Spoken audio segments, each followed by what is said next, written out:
Hi everyone, thanks for joining me once again for another interesting session of Saturday Morning Stories right here on Thailand Bound. Now, we're on a bit of a marathon today, so I'm not going to waste any time. I'm going to jump into the first of, 6 stories. We've got 6 stories this morning, and the first one is a little bit different from the norm, but I think was pretty interesting. สวัสดีค่ะ This is my follow-on story from one I sent recently regarding my Thai adventures with ladyboys, bar girls and an aerobic-obsessed Nat. All the while I was engaged in building a house. As to the last story, some would describe me as cheating and being dishonest with my wife. So, be it, I can't help what I am. I was, during that period, also putting the finishing touches to my Thai house. People will and do judge me, but it's my life and I only get one. There are no refunds if it doesn't work out. So, house story. I said never would I build a house in Thailand because rent is so cheap. However, after 14 years of marriage to a Thai national, I did it. I look at this not as an investment, but as a place I can stay rent-free and have a base camp when I retire to Thailand until I am no more. Over the next 5 years, I will transport all of my personal items to that house, things I hold dear to me and things I want my wife to have. My Thai wife and I have a house in Australia which is in both of our names. We have a modest mortgage on that property. My wife works in Australia and has her permanent resident status. We have had legal wills drawn up should anything happen to either one of us. My wife was a freelancer when we met, and for those who want to dig, Peter has read the story about that before. Yes, I took a chance on this girl, but in my case, it paid off. As to the house, my view on this is never spend more than you can afford to lose. So we always stayed with family in the old house, but it was a train wreck of a house, and often I would just get a hotel room because it was hot in the house and mosquitoes drove me mad. My plan with my wife of 14 years was to make a place where I have my own space, and that is what I did. I'm not a millionaire, I'm just an average guy who saves his money. I spent just shy of 3 million baht to get my dream home. It is not an investment and I won't never see any profit from this adventure. The house is built on my wife's land. The first step was to have all the land put in my wife's name. Ownership documents stay with me in Australia. Base price was 2.2 million baht. I went through 3 builders to get the good one. I did not know that my wife's family had borrowed money from the original house. That needed to be paid off and was 1.1 million baht. All land deeds are now in my wife's name. That is the safest way to stop borrowing with unscrupulous loan sharks who take all the land up on default. Thais are so short-sighted and often don't realise the problems they make for themselves. They have big ideas of starting a business but end up living off the borrowed money until they lose everything. Thankfully, my wife and I put a stop to that. We paid that debt. I told the lender in no uncertain terms to never come to this house again. The province where the land is situated was once a very poor district. The land now, because of its proximity to the city, has grown dramatically in value, and many wealthy Thais are buying up all that is available and building big houses. So I guess you could say we got the worst house in the best street. So to the process of finding a builder, I was not going to entrust this to a family member of my wife because there will always be an uncle who can do it cheaper, etc. I made it very clear to my wife I wanted no family involvement in the house construction. I wanted only a professional builder. The first builder did not show up, and after 3 hours of waiting, he called and said he would have to make another day. I said, don't bother. The second, after looking at my plan, he said 3.3 million for my house. I was suspicious and told him no. He had no plans and no design, but he had a price. I thought, bad deal. I had a basic plan. I wanted a separate living area for us, our own balcony, our own bathroom and our own entrance. The third builder was amazing. We looked at 2 houses he had built. We spoke to the owners of each house and they give us a tour inside. He made us a plan and came to see me with a price of 2.2 million. I said yes immediately. 6-month contract and no deposit. It was a written professional agreement. He works and I pay. The result was a perfect house. I wanted my own access and my own house within a house, and he did it within the 6-month agreed time, because had he not done so, he would have to pay me 10% back as he had agreed. I will never see profit on my investment, and I am okay with that. Eventually the house and land will pass to my niece. That has been agreed. I never went into this thinking I owned it. It is a 5-bedroom, 2-bathroom house with separate kitchen and dining area. I have my own house connected only by stairs. We are happy, and each year I go to my house, I take things that are important to me. I want to leave a legacy, so even if my house burns down in Australia, everything that is important to me is in Thailand already. Peter, you have seen pictures of my house, and if you want, you can include one in this story. I don't tell anyone to do what I did. It was my choice, and I have no regrets. People will say, just wait while she is playing the long game. All I can say is my Thai wife is happy, living a good life in Australia. She works, and she also supports me. She looks after my mother, who lives with us and is 85 years old. I could not have wished for a better life than the one I have now. I did my homework and never underestimated the additional cost. I chose tiles and extras not included, like aircon and satellite TV, extras in the bathroom, water tank to keep the pressure, even lots of little things. Things like curtains and fly screens are extra. That is what pushed me from 2.2 million to almost 3 million baht. At the end of the day, it was worth every penny I spent. I am 100% happy with my choice of wife and house. I will not endorse my choices. I will simply say be careful and choose well. I have known guys who get in way deep after knowing a girl for as little as 6 months. I have seen many disaster stories. I don't give advice because advice is worthless. The reason is because it's free, and anything free is usually worthless. It's up to the individual too, and their own circumstances. Thanks for reading my story, Peter. Okay, so I know this guy fairly well. I've actually interviewed him. He'd met a freelancer in Phuket, and he took the plunge, and they made a relationship basically, and he's been with her for the best part. I think it's about 15 years now. So obviously he's built this house. She's got her Australian status to stay. So if she had any plans, I'm sure she'd have done it long ago. But he's quite right in saying you have to be very, very careful, because like this guy, I have also witnessed guys who have been with a girl for maybe 5-6 months, bought a house, everything's in her name, and before you know it, he's out of pocket. He can't do anything about it legally because he's put it in her name. As you know, foreigners can't own land. You can buy condominiums and apartments here, but you can't buy land. Right, let's jump into story number 2. Sharing my Thailand story, a journey of love, culture and lessons. I want to share my Thailand story with your channel and thank you for the years of service. While many new channels are emerging, you've been the original, and that's why I'm choosing to share my story with Thailand Bound. My connection with Thailand began when I was 18 years old. I'm 36 years old now. I was born and raised in a Western European country where my parents ran a small casino, essentially a gambling hall. Naturally, when I turned 18, I started working there. Our casino always had a significant Thai clientele, mostly older ladies from Isan who would come for a night out. These women had married local men, and their gathering place was often the local gambling hall. In fact, all the gambling halls in our area had large Thai client bases. It seems that Thais have a real love for gambling. As a young man working among these ladies, I became quite popular. This is where my affection for Thai people began to grow. The mentality of Asian people is different from that of Westerners. For example, when a Thai woman won money, she would share it with all of her friends, whereas a local person would keep the winnings for themselves. Thai people think in terms of the group, while Westerners often think individually. This cultural difference is also evident in Thai society.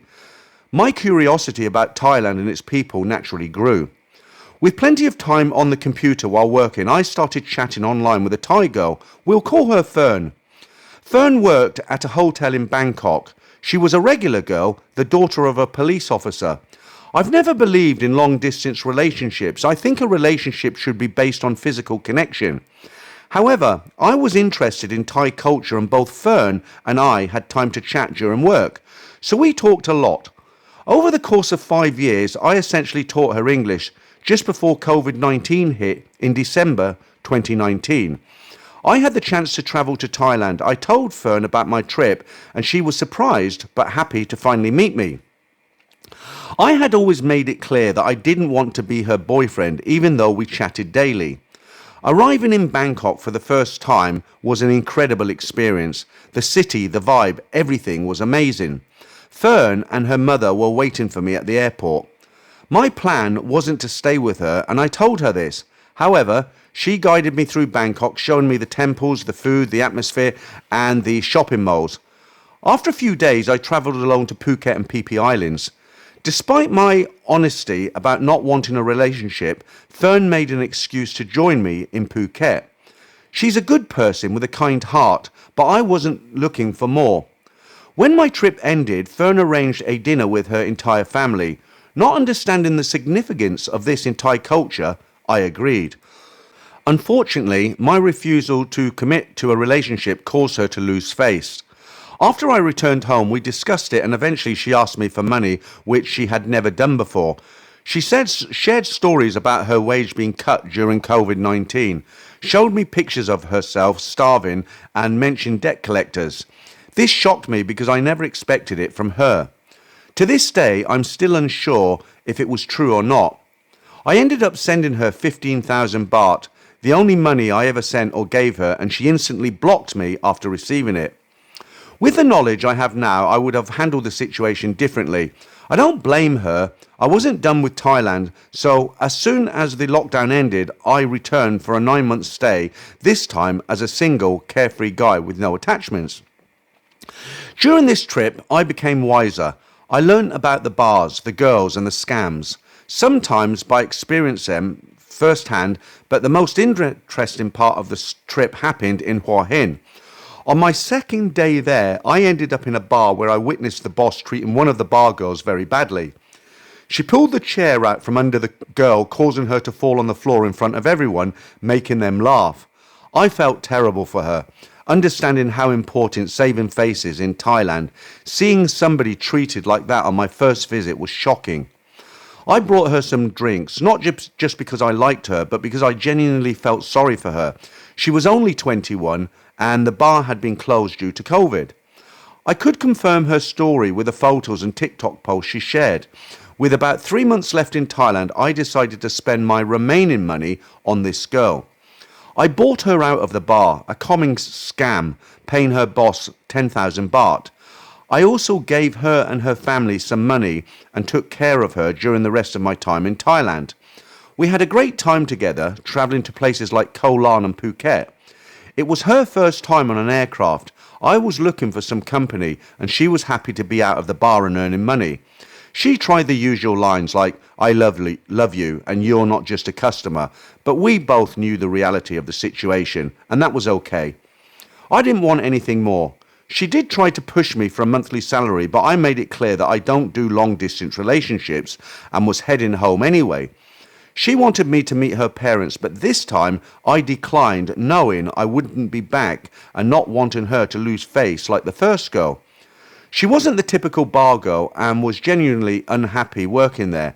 I told her not to base her future on me, but she left the bar anyway. I gave her about 30,000 baht and covered all her expenses, food, trips and drinks. She left the bar scene.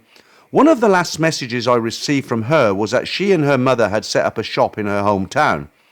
After that, we lost contact. I think this is a bit of a success story, but I'm not sure. Maybe your subscribers can weigh in and let me know. It cost me a lot more than I had planned, but that's Thailand, I guess. A year later, I called a friend who had stayed in Hua Hin, and he confirmed she hadn't been seen in the bars. Her WhatsApp is disabled and her TikTok is offline. She didn't even know I had her account. I think she's living a normal life now, probably with a Thai boyfriend. So all in all, she's had a happy ending. I'm planning to get back to Thailand and as soon as possible. So quite a nice little story there. You never know, do you? I mean, she could have had another guy go into the bar and or met another guy online or whatever and actually managed to hook him and he took her back to his country, or he's living in Thailand full time. You never actually really know. Right, okay, let's jump into the third of 6 stories today. In 2019, I was online using the Thai-friendly dating app looking to meet someone for a potential relationship and met one nice girl of a similar age to me in her 40s. She was a businesswoman that owned several hotels and factories and was single with no children. I arranged to travel with her around Bangkok and Pattaya as she wanted to show me some sights and get to know me. We had spoken for several months online and by voice and video prior to meeting. But I thought we might as well meet as I wanted a holiday after I had gone through a bad divorce. I met her at the airport and to my surprise she had actually paid for a taxi to drive us from Bangkok airport to Pattaya. She had also organised for her room to be located next to mine with adjoining doors. Once we arrived in Pattaya, she had shown me around some great places to eat and some other nice places for a few nights and we had a good time. Then we travelled to Bangkok and she proceeded to show me around some tourist areas and some nice places to shop and also to eat with me, eating foods I had not tried before in the Chinatown area of Bangkok. We had a really good time together and I felt a good connection. What surprised me was that she sometimes insisted that she pay for everything for me and even bought my parents gifts for me to take back home to Sydney, Australia. I did not expect any of this. She told me also, to my surprise, that all her female friends were businesswomen and all single and in their late 30s and 40s and struggling to find a suitable, well-educated partner.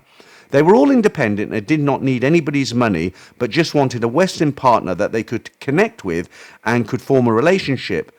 She made a joke that the reason so many good girls are single in Thailand is because the good Thai girls are married and the others are either ladyboys or gay. Although the relationship did not work out in the end due to various differences, what I learned from this experience is that if you take your time to search for a decent Thai woman that is independent and not after you for your money, there is plenty of them out there if you search.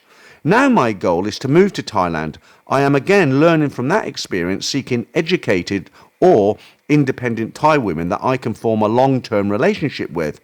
I also learned the culture is very beautiful once you get to learn about it, and I am optimistic about finding a good Thai woman. I still remember this as a positive experience for me. So, what you might not know, he's absolutely right. There's one thing that's very big, it happens a lot here in Thailand, is a lot of girls are driven by careers. They go out and they start businesses or they work for large companies, insurance companies, banks, whatever, and they just throw themselves into their career or their business.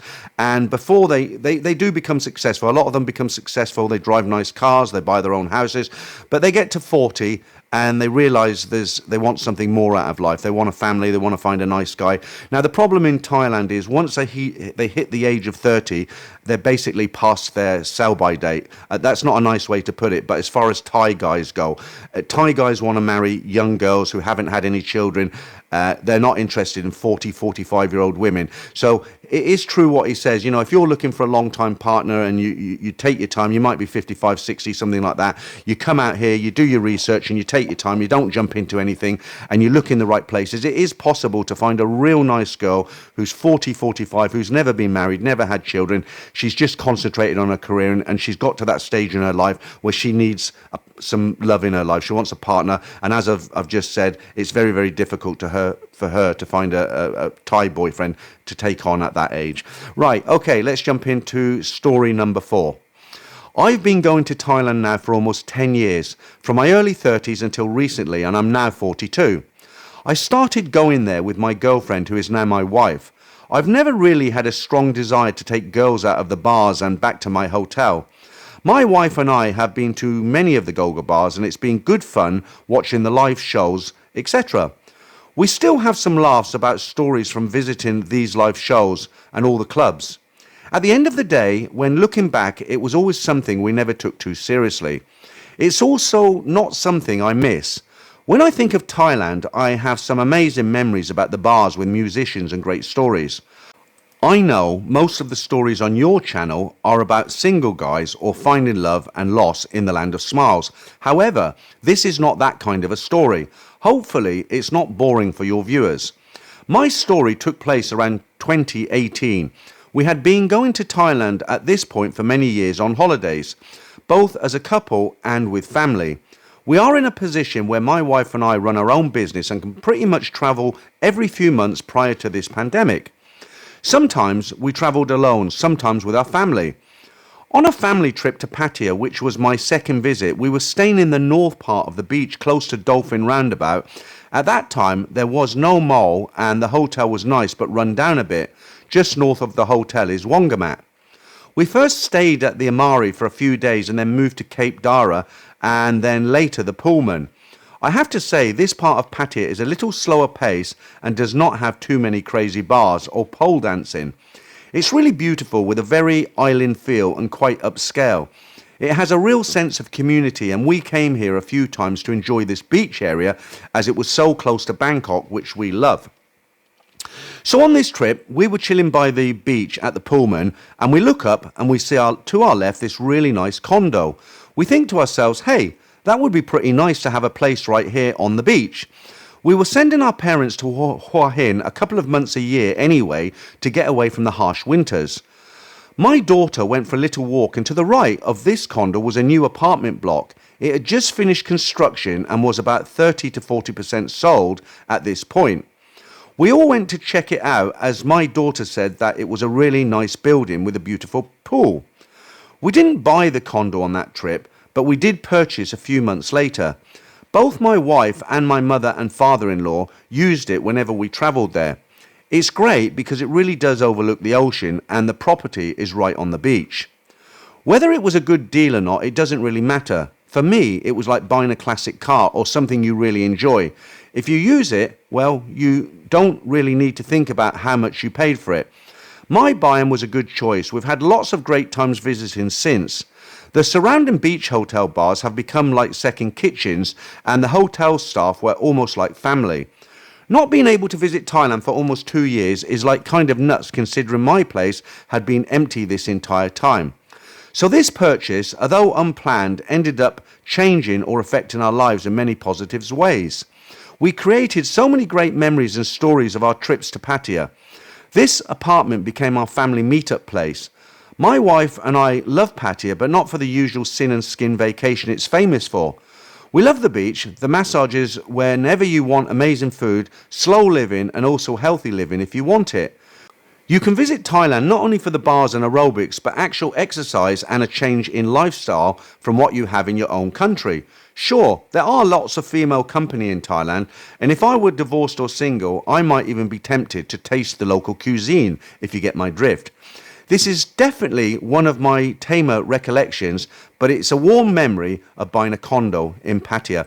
I mean, each to his own. I mean, if people want to come here and buy property, that's fair enough. You know, you make your own decisions. But I've always said to people, it's so cheap to rent here. I don't see the point of buying anyway. You know, you're throwing in a whole load of money. Like the first story, you know, he spent 3 million on a house. That's up to him. He's got a nice house. I've seen photographs. I'm not saying anything against that, but I'll give you an example about how cheap you can find rent. I recently went down to Chaam, which is about 20 miles north of Hua Hin, and I went, just out of interest, I went to look at a one-story house in its own grounds. So it had gates across the front of it, and it had a carport, and it had a bit of a garden in the front. So you walked in, there was a room on the left with an aircon. There was another room, so I'm presuming bedroom. It was unfurnished, so I'm presuming bedroom and lounge. And then there was a kind of utility area and a back door out to another yard area. So it was a standalone house. It needed a bit of decoration, a bit of, you know, tender love put into it, as it were. But the starting price to negotiate on the rent for this particular standalone house in a quiet street was 6,000 baht. And I'm almost sure that if I was interested in it, I could have got it for 5,000 baht a month. 120 pounds or 150 US dollars for a standalone one-bedroom house. That's how cheap you can find properties here. Obviously not in Bangkok, but if you're willing to move out, go to a nice seaside beach town like Chaam. It's very slow pace, but it's a very nice place to live. And I can kind of see myself ending my days there one day. Right, okay, I'm rambling as usual. Let's jump straight into our second last story, story number 5. I arrived in Bangkok about 3 a.m, a little inexperienced. I had not really planned the trip well and was looking for a taxi to take me to a hotel. A couple of Thai men waved me over and I decided to take up their offer of transport to a hotel. They took me to a hotel whereby I paid too much for one night. The owner also wanted to retain my passport. Never do this, guys. The next morning, I decided to go out to a familiar bar and have a few beers. As I was waiting at the reception, I was approached by a Thai man, well dressed and a little bit pushy, offering to show me around.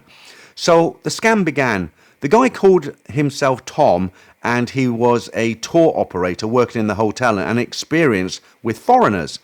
At first, I resisted and said, forget it, I just want a taxi. But he was persistent, so I thought, okay, I'll have a few beers with this guy as I'm alone. We go to a family bar I know, and I was surprised at how much this guy Tom could drink, obviously at my expense. Tom told me he had a niece and maybe I would like to meet her. A lonely, intoxicated Farang is like a lamb to the slaughter. So we arranged to meet up with his niece on the following day. Apparently, she's not too old and looks okay. I'm 52, of course. She has a friend with her who speaks good English. We go to a local shopping mall for lunch. I hate shopping malls, and this is Bangkok, which has hundreds of them. The niece asks me if I would like to buy her a phone. I reply, no, why would I? And besides, you already have a phone. I decide to go back to my favourite bar and take my new friends with me. This was my next mistake, as they now know what hotel I'm in and where I drink. So now they have latched onto me with Tom the tour operator. You have to laugh. I catch up with Tom and we go out with the two girls to a restaurant at my expense. Seafood for four, about 80 Australian dollars. It's okay, I say to Tom, I'm not interested in your niece. She's not too old, he says. I have another one, she is 30. I said, why didn't you tell me that before? He says, because she lives on the other side of Bangkok, a long way from here. At this point, I'm fed up with him, but I agree to meet her provided that she can speak English, of which he assured me she can. I don't really want to go where she lives, as Tom says it's a 2-hour drive with his nephew, a taxi driver, at my expense. Tom tells me she lives with her parents, good, hard-working Thai people, and her sister. Soon as I walk in, her sister gives me red roses to give to her sister. Well, what can I do? I had no choice, so gallantly I gave the flowers to a woman that I didn't even know. Of course, Tom had organised everything. We drank beer all night again at my expense. I discovered that the girl couldn't even speak English, and neither do her parents, so now I'm stuck in the outskirts of Bangkok. I have no idea where I am, and Tom has arranged the next day to go shopping for a table and a microwave for my new family.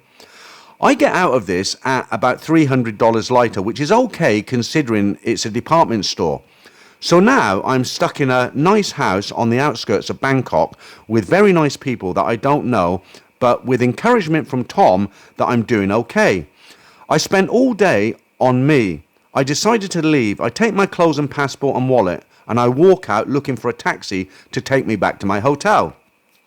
Problem: yes, no taxis at all. I'm in a regional Bangkok, but Tom sorts it and sends the woman's father to find me. I felt sorry for him because he had been working maybe 15 hours, and he insists to take me back on a 2-hour drive back to my hotel. Now this is important to Tom because he doesn't want to lose me. I couldn't lose them for days. Eventually I took a girl from a sleazy bar to keep me company for a week, and eventually the message got through that I was not interested in Tom's nieces, sisters, daughters, or any other members of his family, as I now had my own company. Wow, some holiday this turned out to be. I've never really understand why guys get encouraged to go off with people like this. Okay, sure, he was a travel agent and he offered to show him around a little bit, maybe have a drink. The guy's on his own, he could enjoy some company. But once all that nonsense about meeting a niece and a second niece and telling him she can speak English and she can't really speak English, and they're obviously taking the mick, aren't they? He's paying for everything. I just don't understand why guys don't just bail out at the first sign of the scam. All right. This is the final story for today. It's story number 6, and I think this one's quite short from memory. I have visited Thailand several times in the past. Way back in 2012, I met a beautiful woman of 27 years online. This lady was a mother of one boy. After some time, she asked me to visit her village near the Cambodian border and gave me the directions on how to get there by bus. I went from Bangkok airport to Mochit bus terminal, and I took the bus to Surin. There, I rented a room in a small hotel near the bus station. In the lobby of the hotel, I met an old Norwegian guy who looked very depressed. I guess he had had a bad day. I later bumped into the same guy, and over a few beers, he told me his story. His Thai girlfriend kicked him out of the house he had bought her, and her new German boyfriend had moved in. Welcome to the land of smiles. The next day, I took a bus to the village of the lady I had met online but could not find her.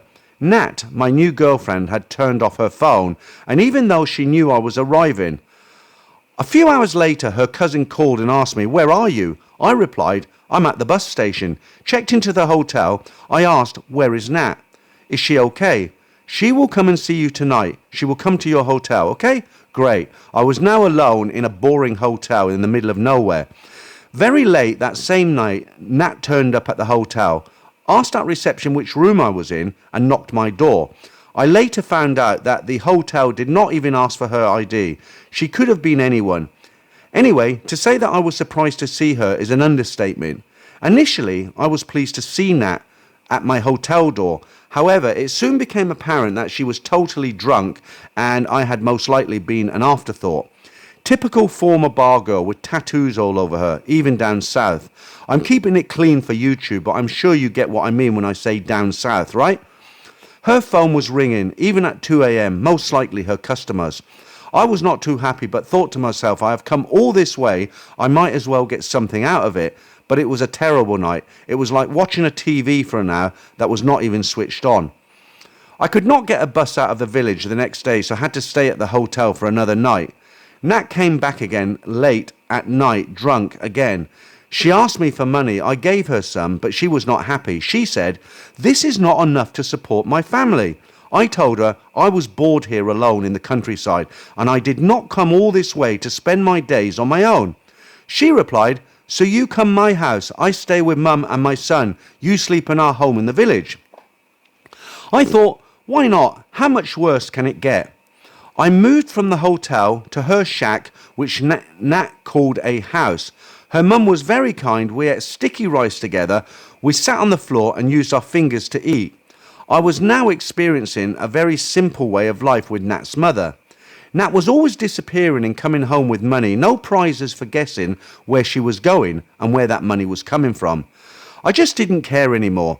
Then one night at about 2 a.m, we were sleeping in the same room but in different beds, which were out of respect for her mother. I heard some commotion in the room. My bed was covered by a mosquito net. I could not see very well. I removed the net and I saw a man in the room going to Nat's bed. He sat on her bed and started whispering. I got up and asked what is going on. The man slowly left the room without saying a word to me. He was barefooted.